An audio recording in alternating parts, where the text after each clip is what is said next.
bem-vindo ao Tudo do Enem. Meu nome é Samuel, eu sou aluno do terceiro ano do curso de História da Fundação Santo André e hoje eu vou apresentar a questão 13 do Caderno Azul do Enem 2012.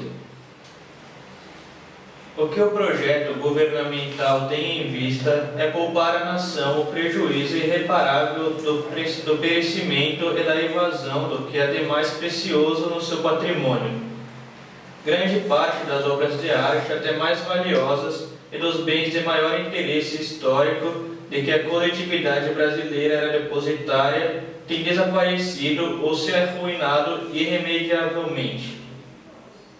As obras de arte típicas e as relíquias da história de cada país não constituem o seu patrimônio privado, e sim um patrimônio comum de todos os povos. A criação no Brasil do Serviço do Patrimônio Histórico-Artístico Nacional, em 1937, foi orientada por ideias como as escritas no texto, que visavam, explicando aqui a alternativa A, submeter a memória e o patrimônio nacional ao controle dos órgãos públicos de acordo com a tendência autoritária do novo Estado.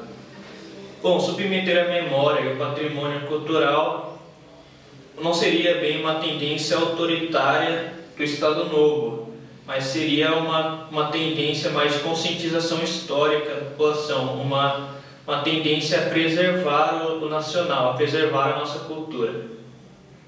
Alternativa B.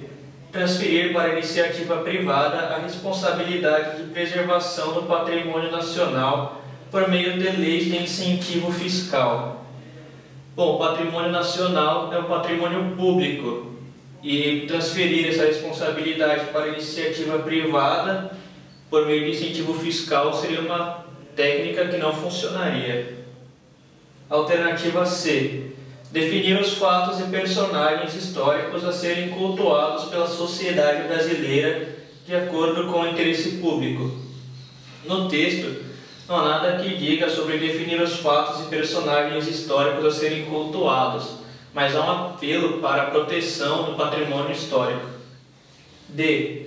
Resguardar a destruição as obras representativas da cultura nacional por meio de políticas públicas preservacionistas.